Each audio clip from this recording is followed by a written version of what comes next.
bem-vindos ao nosso Café Literário. Essa é a 21ª edição da Bienal do Livro do Rio de Janeiro, a edição que comemora os 40 anos desse evento, que celebra o livro, a literatura, as histórias e os encontros.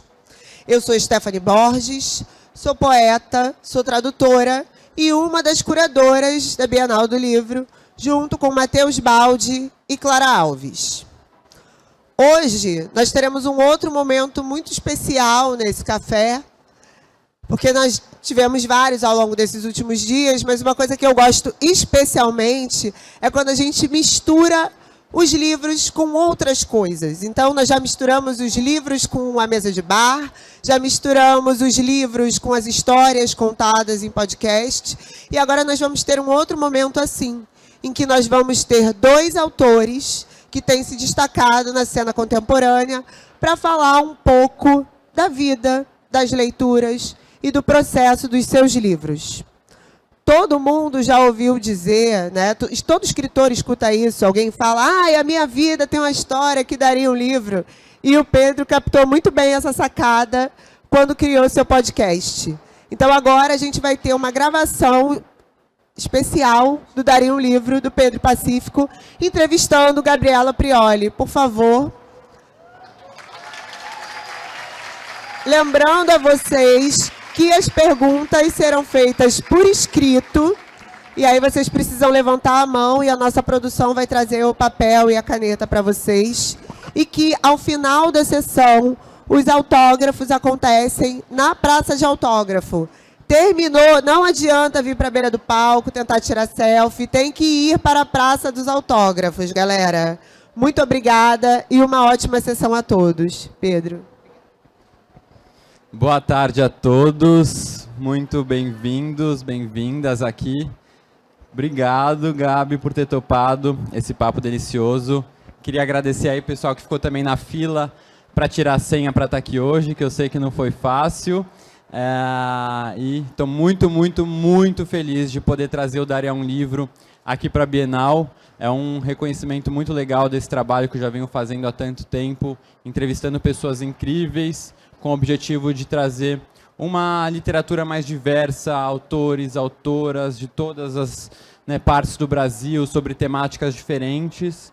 E hoje, nessa comemoração especial da Bienal, não podia ser diferente para eu estar aqui com uma amiga muito querida que vem fazendo um sucesso estrondoso. E a gente tem muitos temas para conversar. Hoje terminei de manhãzinha o livro dela, então, que é importantíssimo, e a gente vai falar um pouquinho disso. Vai ser mais um bate-papo, os dois falando um pouquinho, eu conduzindo aqui. Espero que vocês gostem. E é isso. Então, para o pessoal que está escutando a gente só depois também, no Daria um Livro, bem-vindos a esse episódio delicioso. Vai ser uma conversa que também no final vocês vão poder fazer algumas perguntas. Então é isso, estou animado. Para começar, Gabi, queria fazer... Não vou dispensar aqui apresentações. Deixa eu falar que eu estou feliz. Desculpa. Calma. Desculpa. Oi, gente. Boa tarde. Estou muito feliz de estar aqui, sentada do lado do Pedro Pacífico, o famoso Bookster, meu amigo, desde antes dele ser famoso nas redes sociais. Uma curiosidade aqui para o pessoal que está presente, para o pessoal que vai ouvir o Daria um Livro mais tarde antes de conhecer o Bookster, eu conheci o pai do Bookster. Porque como alguns de vocês sabem, eu era advogada e eu conheci o Otávio Pacífico, o pai do Pedro, antes de conhecer o Pedro. Mas aí depois que a gente se conheceu, eu fiquei amiga dele e deixei o Otávio para trás. E para começar, Gabi, queria te fazer uma pergunta que eu faço para todo mundo que passa no podcast. Que é a seguinte, antes de, acho que todo autor, autora, você já escreveu 2 livros, tem um leitor acima de tudo. E eu acho que a gente está nesse espaço de leitores, de valorização do leitor. Então eu queria te perguntar, como é que é a sua relação com os livros? Como é que é a Gabriela leitora? Se isso já começou desde cedo, na infância, se na sua casa, a sua mãe era uma pessoa que costumava ler, e como você está agora passando isso, já numa fase adulta, para a Ava maravilhosa, que é a sua filha, que eu vejo que você sempre posta livrinhos com ela. Eu acho que a minha história é parecida com a sua. A gente já conversou isso pessoalmente, inclusive, e eu sempre falei para você o quão relevante eu acho que seja você compartilhar isso, porque muitas vezes alguém que abre um perfil para falar de livros ou que trabalha com livros de alguma maneira, gera nas pessoas uma sensação de que a leitura sempre esteve ali, de que a família sempre foi uma família de leitores e que, portanto, se você não tem esse histórico, você está fadado a nunca ser um verdadeiro leitor, né? Porque, afinal, não começou na infância, então está perdido. Eu não acredito nisso. Aliás, eu não acredito na determinação de destino por qualquer circunstância. Na minha casa, a minha mãe lia histórias. Eu tive uma infância marcada pelas fábulas de Êxopo, pelas fábulas de La Fontaine. Eu, inclusive, tenho uma edição das fábulas de La Fontaine que eu hoje leio para minha filha, a mesma edição. Eu guardei o livro por todos esses anos para ler com ela. Mas não foi uma infância que eu me lembro, eu não tenho imagens vívidas de uma família que lia muito, dos livros na minha casa, não era assim. O meu pai morreu quando eu era muito jovem, eu tinha 6 anos. E a minha mãe, uma jovem viúva, minha mãe tinha 32, com a vida super corrida. Eu acho que eu lembro da minha mãe, assim, cansada e trabalhando. O Rafa está aqui, meu irmão, e é isso. Não lembro da minha mãe sentada, lendo um livro e desfrutando daquele momento. Essa imagem não está na minha memória. Mas mesmo assim, a gente tinha uma questão com os gibis. Eu lembro muito das férias com o almanaque da Turma da Mônica. Então a gente tinha uma leitura que não era uma leitura de grandes obras desde muito nova, não era uma leitura voraz. Quando eu chego na adolescência, e eu acho que aí a minha relação com a literatura, ela se forjou como ela permanece até hoje, eu começo a sentir a coisa típica da adolescência, que é uma sensação de inadequação, né? A gente começa a se entender no mundo e a gente se sente sozinho e acha que aquelas dores são só nossas. E, no geral, os nossos pais não entendem muito bem o que a gente está sentindo. Você não, ainda mais que eu. Exatamente. A gente vai falar disso na sua trajetória como escritor. Mas eu, apesar de não ter um grande segredo, acho que como foi a sua vivência, eu me senti inadequada. Eu lembro que a minha mãe era uma pessoa muito racional, fria, pelas porradas que a vida deu. E eu era toda emotiva, mas eu me descrevia de uma outra maneira, então eu me via descolada dela e sentia falta da referência que foi o meu pai. E aí eu descubro que alguns livros dele estavam lá em casa. Eu falo, deixa eu ir lá, para ver quem era essa pessoa. Se eu encontro essa ancestralidade que talvez me explique esses traços da minha personalidade. Então eu vou buscando saber quem era o meu pai. Mas aí eu encontrei outras pessoas que sentiam como eu. E eu falo que eu encontrei nos autores do final do século XIX, aquele romantismo louco, uma dramática. Para quem tem um bordão menos emoção e mais razão, parece contraditório, mas não é, eu garanto. Então foi na literatura que eu percebi que eu não estava sozinha, que existiam outras pessoas que experimentavam exatamente a mesma coisa que eu. Então que eu era normal, que aquele processo era natural e que estava tudo bem. Tem um livro que eu amo de paixão, que é o livro do Desassossego, do Fernando Pessoa, e ele tem um trecho que eu falo que é muito simples, mas que descreve algo que todo mundo já sentiu, que é no desalinho triste das minhas emoções confusas. Você entendeu? O cara falou o que eu estou sentindo. Então, a literatura traz pra gente esse lugar de pertencimento, eu acho, como poucas coisas conseguem entregar. Você nunca mais se sente sozinho. Você nunca mais se sente o único. Você tem alguém ali que te entende, que sentiu a mesma coisa que você e que, nossa, graças ao grande talento de muitos autores e autoras, consegue colocar aquilo em palavras. E uma outra coisa que eu amo na literatura é como você consegue criar boniteza. No Germinal, dos eu meus amo autores. também, esse é um que a gente ama em comum. E ela sabe o começo de cor. Esse aí. Então vamos lá, o Etienne está andando na floresta. Tá? Ele está andando, está escuro. E ele está andando lá. E a gente poderia escrever, o Etienne está andando na floresta e está de noite, está bem escuro, um breu. E ele escreve, na tradução que eu tenho, nenhum sinal de alvorada clareava o céu morto. Entendeu? Aí você fala, cara, essa beleza que foi inventada por uma cabeça, porque estava escuro. E o cara fala, nenhum sinal de alvorada clareava o céu morto. Quem é o autor, Rafael, que você gosta? No plano abandonado que a morna brisa aquece. Acho que é a pessoa? Tá. Então, essas bonitezas.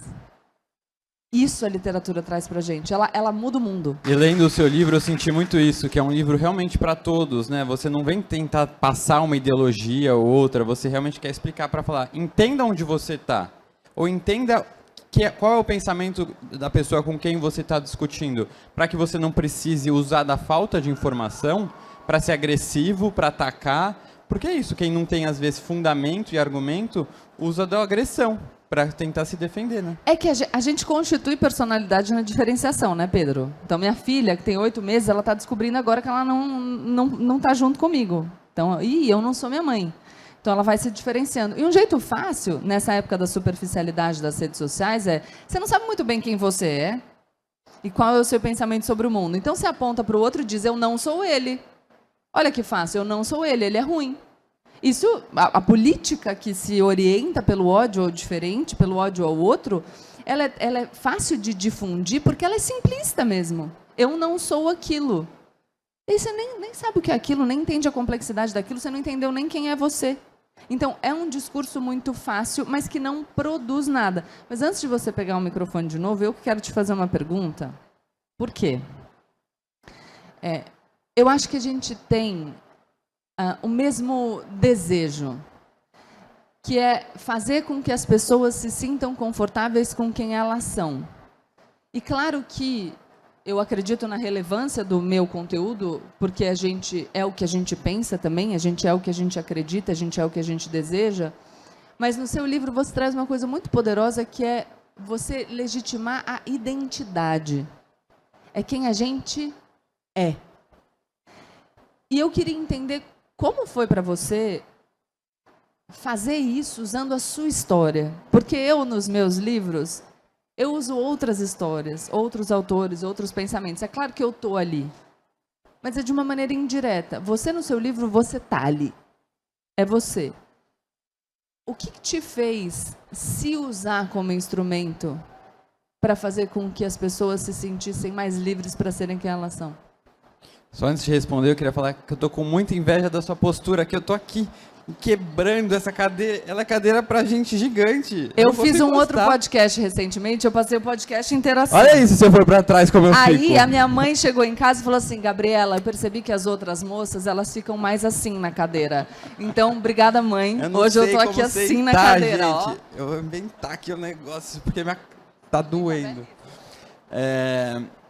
Agora eu tô mais confortável. Desculpa, pô, eu sou baixinho. Tá na ponta, Pedro. Mas tá queimando minhas costas já. Ah, amor, é abdômen. Eu vou fazer, eu vou fazer RPG saindo daqui. Mas respondendo agora a pergunta.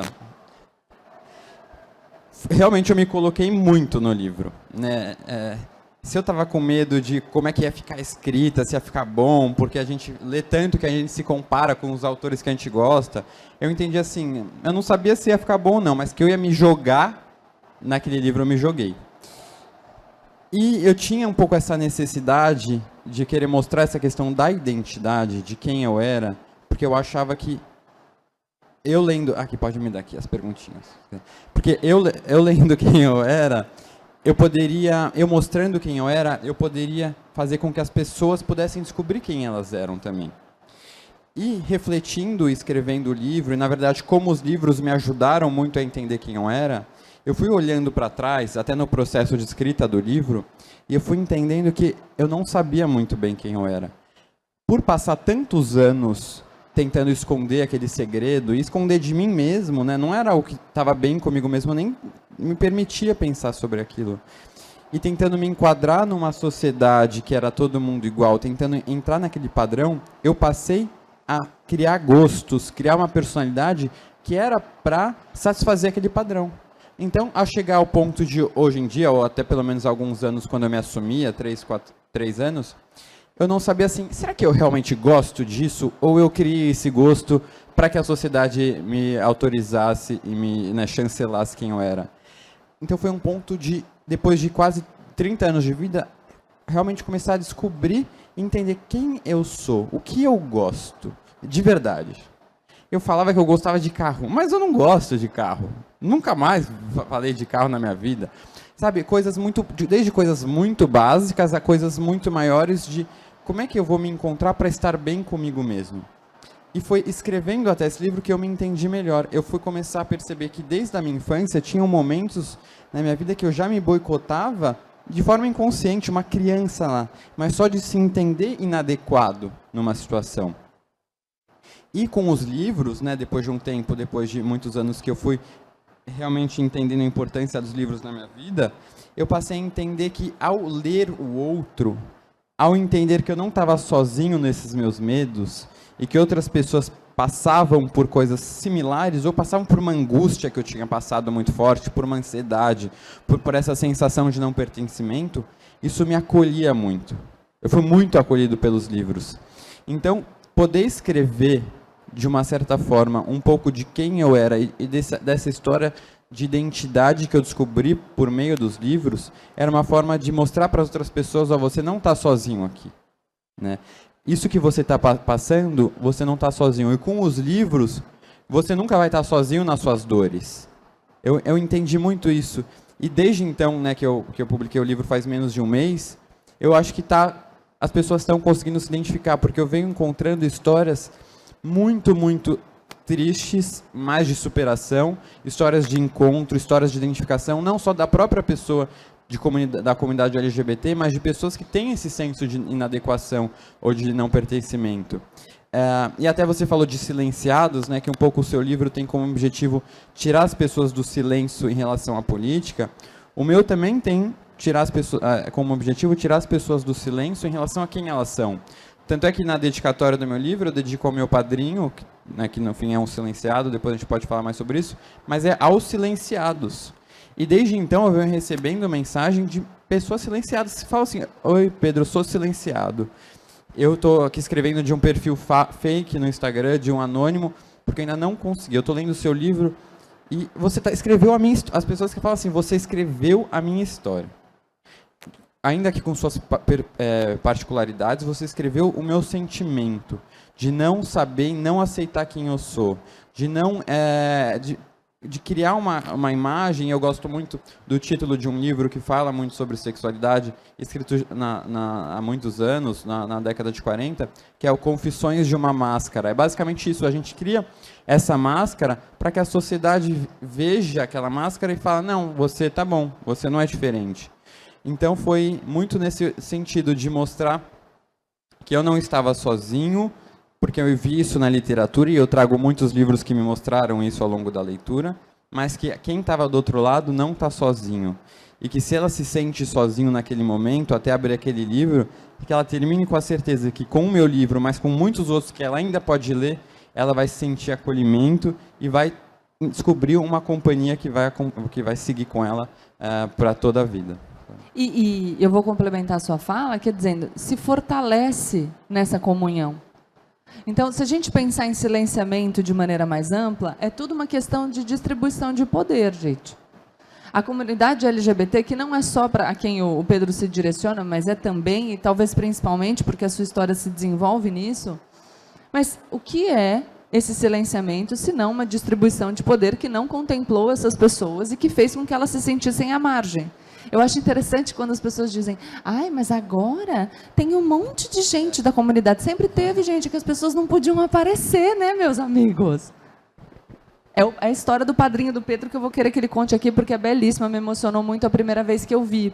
Quando a gente fala de posição política, se a gente sente que aquela nossa opinião é só nossa, a gente diz, gente, será? Porque a gente desconfia da nossa capacidade de elaboração, principalmente se a gente não é especialista naquele tema.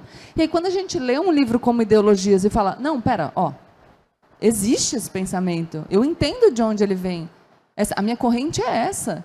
Você se sente fortalecido para fazer a sua voz ser ouvida. E você falou uma coisa muito legal, que é, eu olhava para o mundo, era todo mundo igual. E eu era diferente. Eu vou fazer uma coisa aqui, e eu vou tentar descrever para as pessoas que nos estão ouvindo, mas, por favor, participem. Quantos de vocês já se sentiram sozinhos, pensando que você é a única pessoa que deve se sentir daquela maneira, em determinado momento?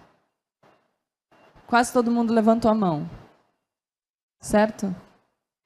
Quantos de vocês se sentem inseguros quando vão fazer uma apresentação para grandes públicos? Quantos de vocês, quando conseguem alguma coisa muito boa, ficam com aquela ansiedade, com medo de perder e têm dificuldade para celebrar essa conquista? Todo mundo se sente sozinho e todo mundo sente coisas parecidas. Vocês estão vendo como é uma mentira? Aquilo que estão dizendo que nós somos é mentiroso. Quantos de vocês sofrem? Sofrem, doem. Vocês não sofrem? Vocês não sofrem, gente? Quem não levantou a mão não sofre, não? Por nada? A gente se identifica nesses lugares.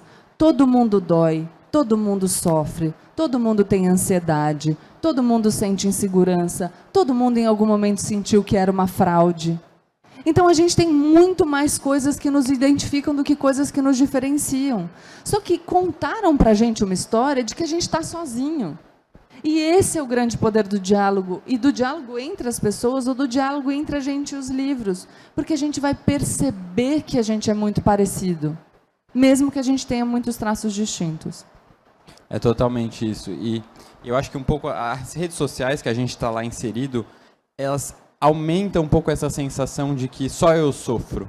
Porque você enxerga aqueles perfis, e ontem eu até estava falando com meu namorado sobre isso. Às vezes eu tenho assim, medo até de passar a impressão para as outras pessoas de que a minha vida é perfeita. Né? De que eu não tenho sofrimento, que eu não brigo às vezes com ele, que eu e meus pais, a gente não tem os nossos ruídos às vezes, que eu não tenho minhas inseguranças. Então a gente, até nessa posição de que quem está no lado de cá das redes sociais, é tentar desmistificar um pouco isso. E o que eu venho recebendo de feedbacks também de pessoas que leem meu livro, assim, nossa, eu te acompanho há tantos anos e eu não tinha ideia que quando eu estava vendo aquilo de você, que eu conto algumas situações que eu estava bem mal, você estava mal do outro lado. E você estava lá firme e forte. E até eu vi uma reportagem sua que você fala de, depois que você teve a Ava, você ficou mal um tempo. Você chorava, você não entendia o que estava acontecendo, e você olhava para ela e falava, mas ela é perfeita, mas o que está acontecendo? Como é que foi isso para você até nessa situação? Tá, tô mal, mas eu tenho que estar lá, tenho que cumprir meus contratos, aparecer minha cara sorrindo, falar eu sou mãe de uma menina perfeita e tá tudo maravilhoso. E como é que foi se entender num momento tão frágil que você se estava como mãe e ao mesmo tempo você que teve uma mãe que foi uma mãe e pai também para você, e você fala, não, preciso estar aqui presente para minha filha, né? O meu pensamento sobre isso é complexo. Porque, claro que a gente fala das redes sociais sempre como um recorte e parte do pressuposto de que as pessoas estão compartilhando recortes positivos. Eu estou virando muito para cá para vocês se sentirem contemplados, porque eu estou de costas. Estou tentando, tá? Mas existe também, é preciso que nós entendamos também que o recorte negativo, ele é um recorte. Então, aquela pessoa que mostra a vida real no Instagram porque sofre nos stories, é um recorte, mesmo quando a pessoa sofre. E eu tenho uma posição complexa nesse ponto, porque é mais fácil nós encontrarmos um grupo acolhedor e pessoas que criam um vínculo com a gente quando a gente mostra sofrimento. Vou perguntar para vocês para ver se vocês concordam comigo. Sabe aquela história de que a gente conhece um amigo de verdade quando a gente está na merda? Não sei se eu posso falar. Quando a gente está na porcaria, tá? Desculpa. Eu acho que eu discordo. Porque eu acho que a gente conhece um amigo mesmo quando dá certo. E a pessoa tem que ficar feliz pela nossa conquista. Vocês concordam comigo que é difícil achar gente que celebra as nossas conquistas? Me ajuda. Sim, sim. Então, eu tenho um pouco de receio dessa coisa de mostrar o sofrimento para criar identificação no sofrimento, porque eu acho que a gente começa a vibrar aqui, sabe?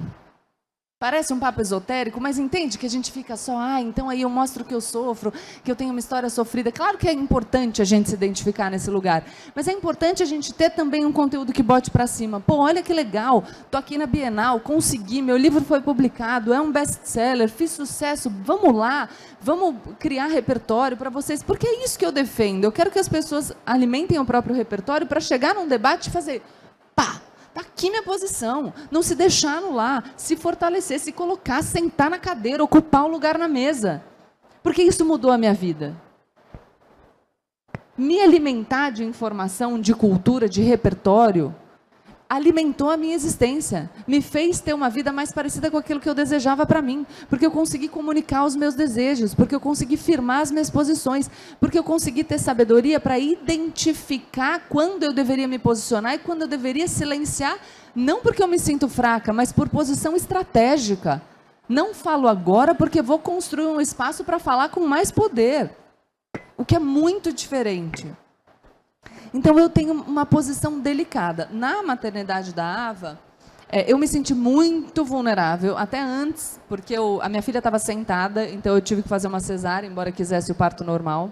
E eu comecei a perceber a violência do discurso da maternidade, ou do ambiente da maternidade, quando eu falei que eu ia fazer uma cesárea. Porque aí começaram a me atacar, dizendo que eu estava sendo contraproducente, porque eu precisava incentivar o parto normal. E o meu discurso sempre foi nesse sentido. A gente tem índices muito mais elevados de cesárea no Brasil do que a OMS recomenda. Isso é uma realidade. Mas isso não inviabiliza a situação que eu estava vivenciando, que era minha filha tinha uma indicação de cesárea.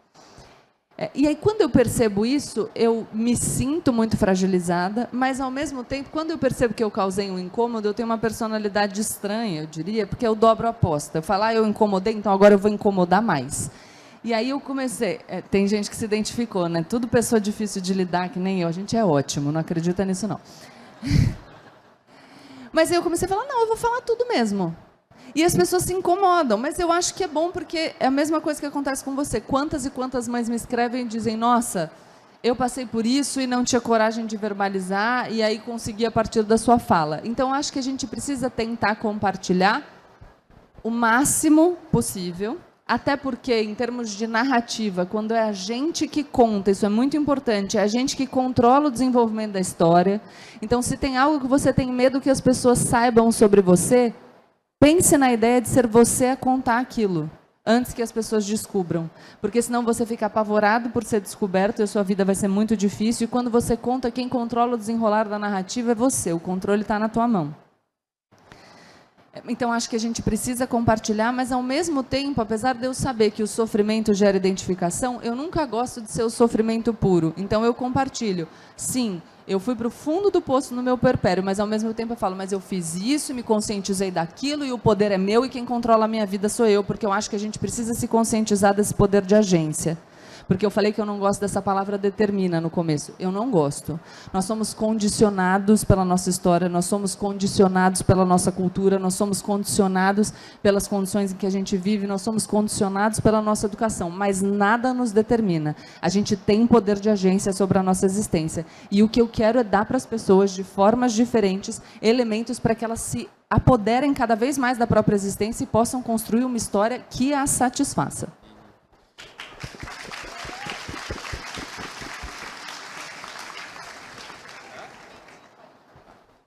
Conta a história do seu padrinho antes das perguntas, por favor. Não, e dá para escrever um livro aqui com tanta pergunta. Daria um livro. Obrigada por fazerem jus ao nome do podcast. Nossa, vamos ficar até meia-noite. Você tem compromisso? Você tem, né? Tem um voo.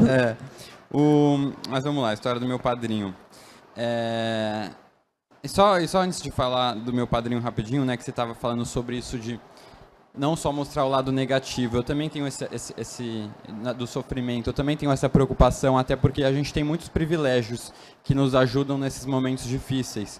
Até recentemente, eu fiz uma publicidade para uma marca e ela me perguntou, era para falar sobre orgulho que eu tenho de ser gay, de ter escrito um livro sobre isso, e essa marca patrocinou, sei lá, atingiu milhões de pessoas, e aí furou a bolha. A gente vive numa bolha, né, também de que tudo é lindo, tudo é maravilhoso, não há preconceito, não há intolerância. E essa bolha, quando a gente sai dela, também tem muita coisa ruim e agressiva. E eu comecei a receber mas centenas de comentários preconceituosos, que vão desde... o Hitler deveria voltar para exterminar os gays igual fez com os judeus. Isso dito por um brasileiro, tá? Que também iria para o campo de concentração. Então, assim, você vê como os livros conversam, o do Pedro e o meu, porque a pessoa não tem o mínimo de conhecimento histórico para saber do que ela está falando. Ela acha, coitada, na ignorância dela, mas... Uma surra bastaria, vai pro inferno, esse povo tem que acabar, assim, daqui para baixo. E aí as pessoas começaram a ficar muito preocupadas comigo, né? Porque eu quis compartilhar, falei, gente, ó, essa é a realidade. Por isso que eu preciso escrever um livro sobre sexualidade, sobre a minha experiência, porque não é uma coisa normal ainda, isso precisa ser falado, e não é algo que eu tenho que guardar na minha intimidade, como muita gente sugere, né? Guarde para você. E as pessoas ficaram muito preocupadas comigo, se eu estava bem, e eu falei assim, gente, e eu quis falar muito porque eu estava bem, eu passei por esses momentos, mas como você disse, eles não me determinaram. Hoje eu estou bem, eu tenho apoio familiar, eu tenho condições financeiras para não precisar me sujeitar e estar num emprego que eu vou ter que ficar com um chefe homofóbico que vai me discriminar.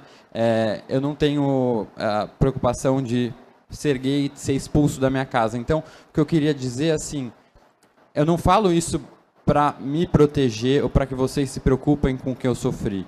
Eu me preocupo com aquele jovem periférico que está numa família religiosa, que entende que o que ele é pecado e que não deixa ele ser o que ele é. Então eu me preocupo com essa pessoa, a pessoa que está lá também começando um emprego numa profissão extremamente machista, homofóbica, que sofre todo dia, que tem que acordar mesmo sem vontade nenhuma, com medo do que vai enfrentar, mas tem que estar lá porque tem que sobreviver e pagar o supermercado, pagar o mínimo que ele tem para estar passando para o próximo dia. Eu me preocupo também com as crianças que estão na escola sofrendo bullying todo dia, e um bullying cada vez mais agressivo por meio das redes sociais, que faz com que a pessoa muitas vezes não queira estar vivo.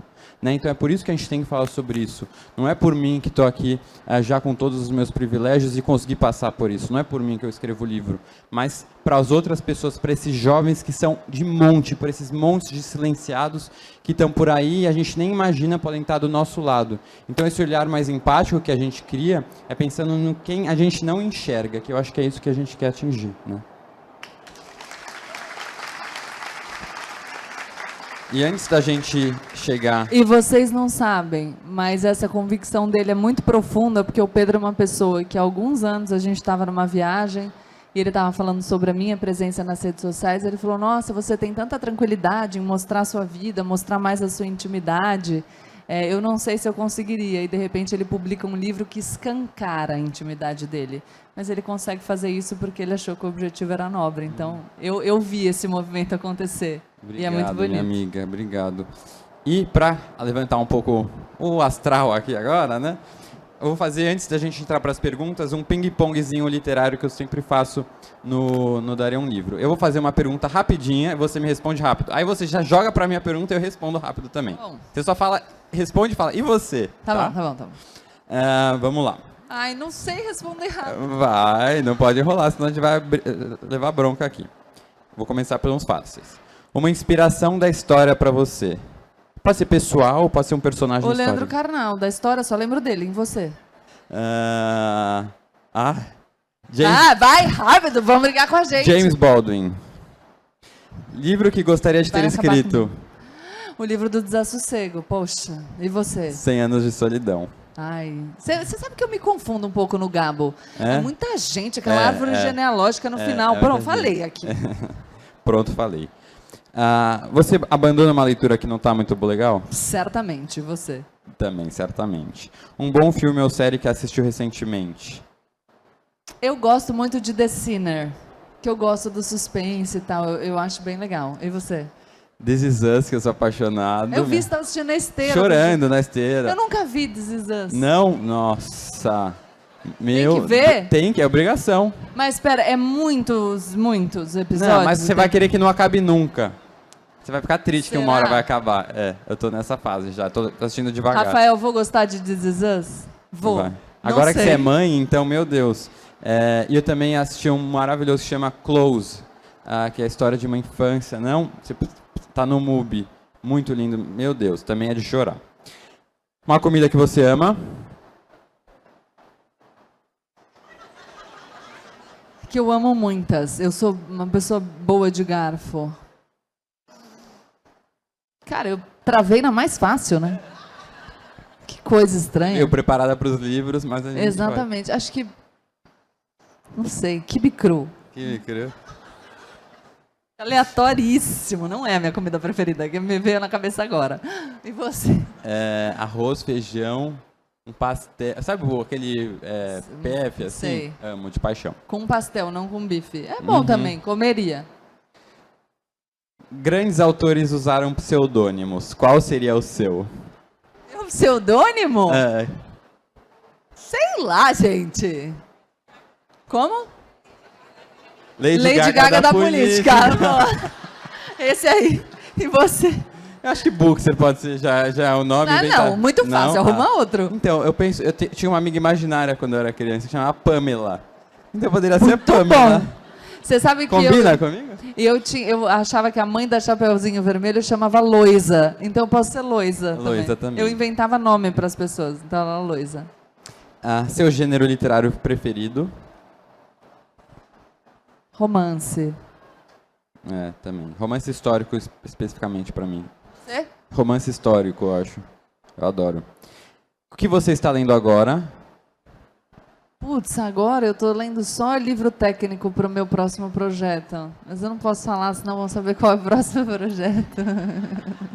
Essa ia ser a próxima pergunta, inclusive. Não, tá, pera. Então fala o seu, aí eu falo no... Eu tô lendo agora A Casa dos Budas Ditosos. E também tô lendo porque eu fui obrigado pelos meus seguidores. O É Assim Que Acaba, da Colin Hoover. Eu tô lendo também Capitalismo Sem Rivais, do Branko Milanovic, que é o livro do mês do meu clube, né? Então, tá. eu faço, mas eu tô presa nessas. Qual será a sua próxima leitura? A minha próxima, Fahrenheit 451. Clube do Livro. Eu não gostei tanto, Não? mas tudo bem. Não. Então, gente, obrigada. A minha vai ser Ratos e Homens, do John Steinbeck, que também é pro Desafio Bookster. E é isso. E é isso. E qual é o seu próximo livro? Você está escrevendo? Qual é o seu próximo projeto? Eu tô na fase de pesquisa do meu próximo projeto. Eu agora quero orientar um pouco mais o meu conteúdo. Eu falo sempre sobre entregar essas ferramentas, que eu acho que eu fiz um trabalho na política, com Política para Todos e com ideologias, e com o meu canal no YouTube, enfim, todo o trabalho que eu fiz até principalmente o final do ano passado, entregar esse ferramental. Mas agora eu quero pensar nas ferramentas de maneira mais ampla. Eu tenho um público feminino muito expressivo, então eu começo a pesquisar tendo um foco nas mulheres, mas para escrever não só para as mulheres, pensando um pouco no domínio da habilidade de comunicação, em como a gente entende sobre contar as nossas próprias narrativas, alterar a nossa realidade a partir disso, tendo repertório suficiente para não só conseguir ter voz nos espaços, mas saber usar estrategicamente esse espaço de voz, saber quando silenciar estrategicamente e, consequentemente, quando a gente pode usar o silêncio não como imposto, mas o silêncio como uma alternativa viável. Então, desenvolver uma inteligência de adaptabilidade, uma inteligência de estratégia e manejar essas ferramentas para a gente construir a existência que a gente quer, sabe? Ter uma vida mais parecida com aquilo que a gente deseja. Falou e não falou muito, né? Pô, falei pra caramba, deu pra entender médio, não deu não? Ó lá. Queria saber mais spoilers. E eu não falei do meu padrinho. Não falou, conta. Fala rapidinho. É muito boa essa história. Muito linda. Eu cresci, né, na minha família, uma família italiana, assim, que tinha todo sábado almoço de família, na casa do meu avô. E o meu padrinho, ele é meu tio-avô, que já é uma coisa pouco comum, né, meu tio-avô. Eu lembro de crescer assim, por que meu padrinho é meu tio-avô? Todo mundo tinha padrinhos jovens, eu tinha um padrinho mais velho, não entendia muito isso, mas ele era uma pessoa muito querida e estava sempre nesses almoços de família e outros eventos de família com um amigo dele. E olha, tem um amigo que ele gosta muito, leva para todo lugar. E é isso. E aí, quando eu estava na adolescência, um outro primo chegou assim com uma fofoca meio maldosinha, assim. Você sabia que aquele amigo do tio Nelson é, na verdade, o namorado dele? Eu falei, como assim namorado? Não tem isso na minha família, não tem essas coisas, né? Um pouco assim. Já um pouco no preconceito interno. Bom, aí eu descobri que o meu padrinho tinha um namorado. Mas não foi falado. Quando eu cheguei para os meus pais para falar isso, eles falaram assim, desconversaram e falaram, não falamos sobre isso na família. Entendeu? Então já fechou e ficou isso, ficou a fofoca dos primos e tal, até às vezes uma coisa meio de piadinha e tudo. Eu lembro que me marcou muito, depois, quando eu estava na adolescência, que esse companheiro dele faleceu. E foi muito triste ver que meu padrinho não pôde sofrer o luto de a perda da paixão da vida dele. Era como se ele tivesse perdido um amigo. Então, no velório, no enterro, ele era só mais um amigo lá. Ele não pôde abraçar o caixão, chorar muito na frente das pessoas, fazer uma declaração para todo mundo, agradecer a presença e a vida que ele teve com o companheiro dele. Isso me marcou muito, mas apagou. Não se falou mais nisso. A família, mesmo naquele momento de extrema tristeza e da perda, não conseguiu quebrar uma barreira por mero preconceito, pelo tabu que tinham criado depois de tantos anos em cima disso. E, até então, o assunto morreu, ficou aqui no meu padrinho sozinho, né, ficando cada vez mais velho, hoje em dia com 94 anos. E ano passado, depois que eu apresentei o meu TEDx a São Paulo, que eu falei sobre o poder de transformação da leitura, e que falei muito sobre como os livros tinham me transformado, me ajudado nesse meu processo de aceitação, depois de uns dias que foi para o YouTube, eu recebo um WhatsApp do meu... Até pega o meu livro lá que eu trago, que eu conto um pouco da história do meu padrinho no meu livro, e eu reproduzo essa mensagem. 93 anos, escrevi um WhatsApp. E ele fala assim: Oi Pedro, acabei de ver pela segunda vez seu coração falando comigo. Fico emocionado por ouvir o que venho pensando e nunca verbalizando nos meus quase 94 anos de vida. Sinto uma forte emoção e um grande afeto por você. Sua presença me faz bem e meu coração bate mais forte. Quero lhe ver. Aguardo quando puder. Nosso almoço será quando você estiver disponível. E aquilo me tocou de uma forma, porque ele teve, ao menos, a iniciativa de quebrar um pouco essa barreira. Eu acho que eu estava tanto tempo com esse tabu na minha família que eu não pude nem me permitir ter a coragem de entender o que estava acontecendo. Eu falei, não, eu vou falar com ele, eu vou nesse almoço porque eu quero ver conversar com ele sobre um tema que ele nunca pôde conversar com ninguém. E eu cheguei lá, assim, a gente falou, ele já chegou com um sorriso no rosto e ele sabia já que eu tinha me assumido, né, até tinha visto o vídeo, mas mesmo antes disso.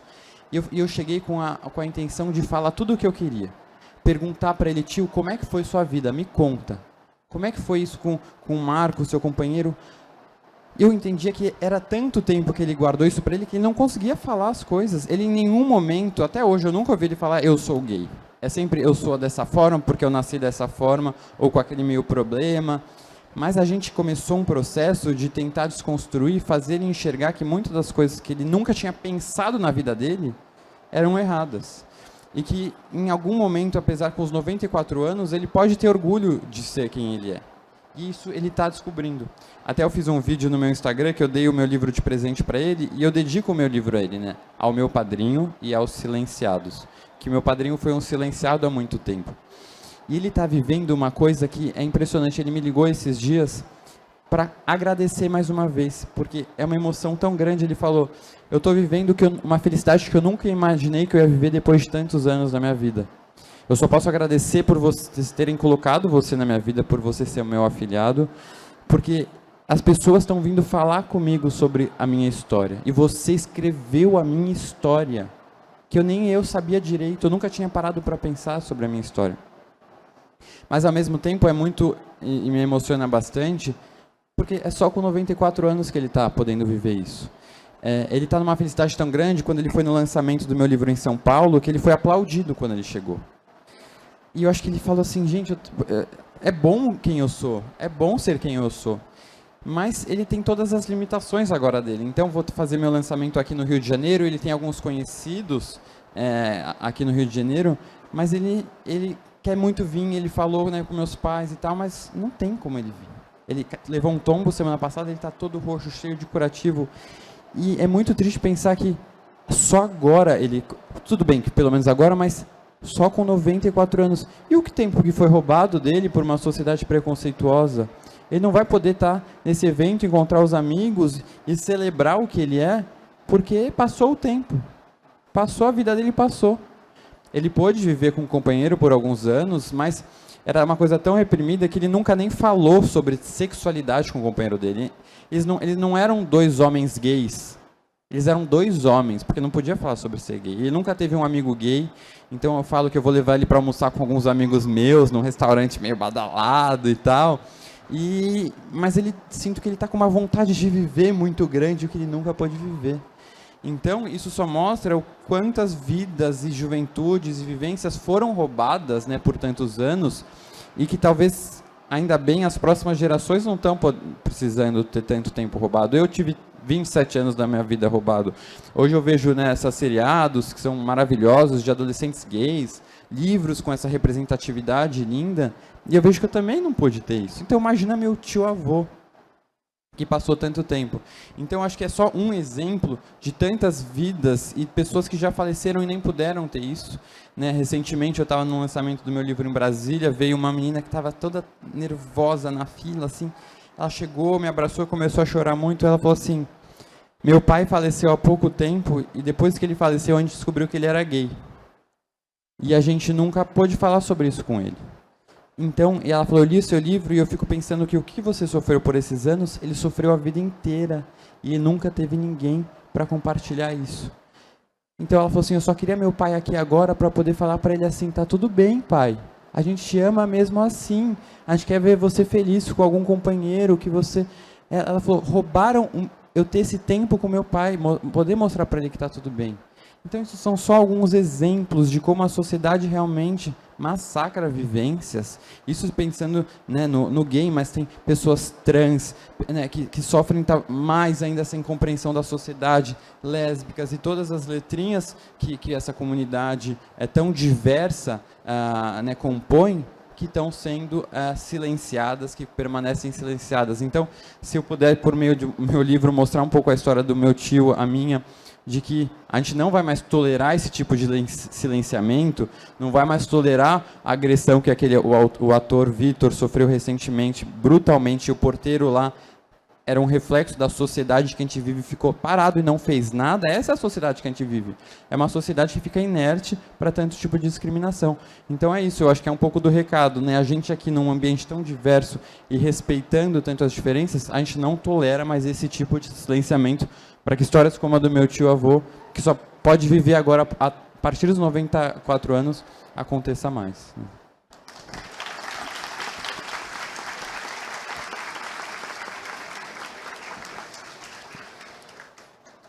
Então vamos lá para as últimas perguntinhas. Tem muita gente, socorro. Aqui, Gabi, uma que eu fiquei curioso. Pedro, estão falando ali que a gente não pode fazer. Ah, não pode? Tá, muito rápido. Duas. Uma que eu tô curioso, que é basicamente para você, Gabi. Você tem vontade de entrar na política, na área de educação? Não. Tá, eu acho que o meu trabalho está sendo bem feito onde ele está sendo feito. Tá. E outra que eu achei legal também, que eu queria ouvir você falar. A leitura é realmente necessária para o desenvolvimento humano? Quem não gosta de ler necessariamente é ignorante? Qual a sua opinião sobre este tema?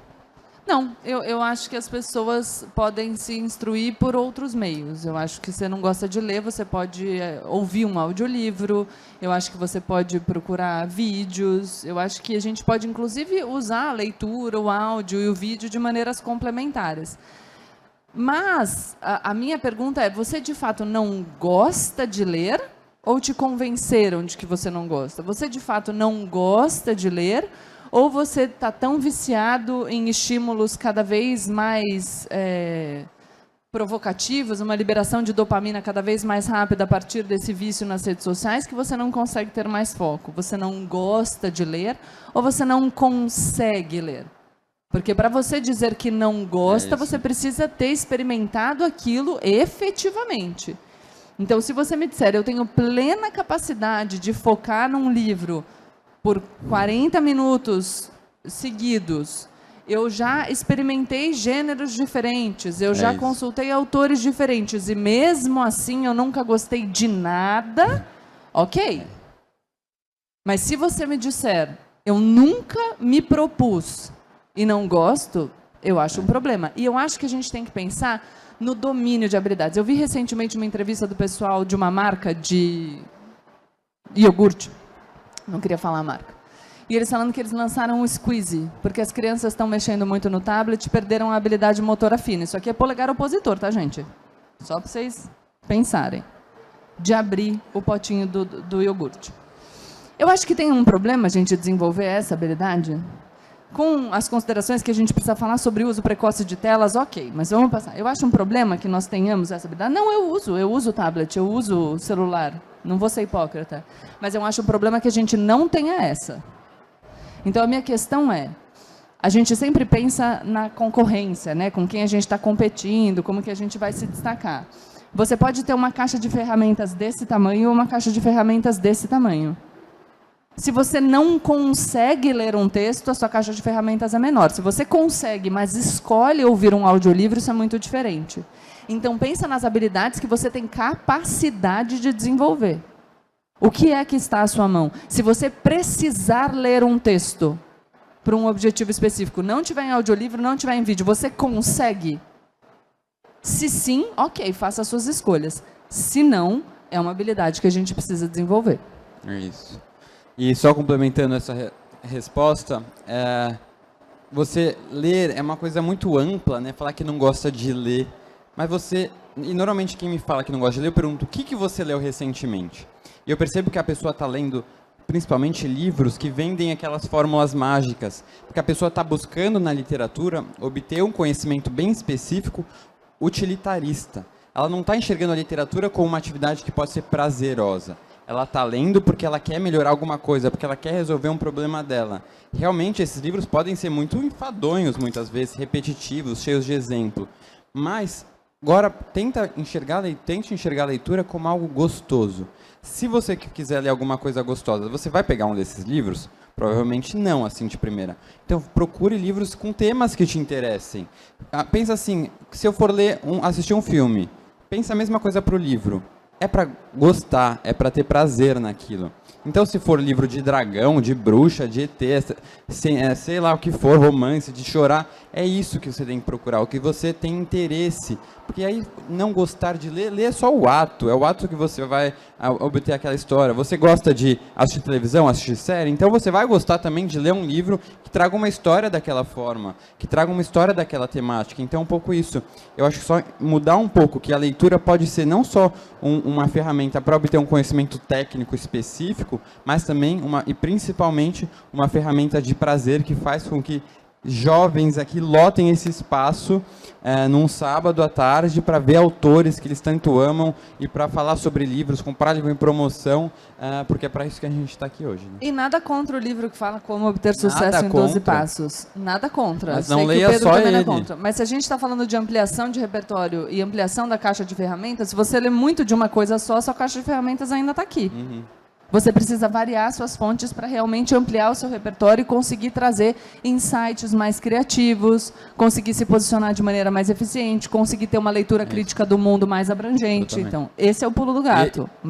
E esses livros não vão resolver realmente todos os problemas de forma milagrosa. Porque se fosse assim, a gente ia ter toda a população ia ser líder, milionária, sem problemas pessoais e se relacionando de uma forma não agressiva.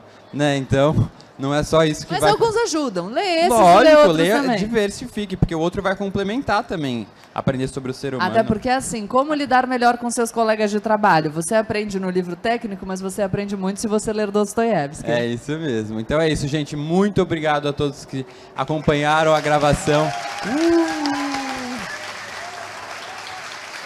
Foi muito gostoso esse papo. Se deixasse, a gente ficaria horas aqui. E para quem está em casa, obrigado por acompanhar também. Quem nunca não conhecia o Daria é um Livro, está no Spotify, nos outros streamers de podcast. Toda semana um episódio novo com um convidado especial. Obrigado, Gabi. Foi demais estar aqui com você. Eu que agradeço. Beijo para todo mundo que nos assistiu e que nos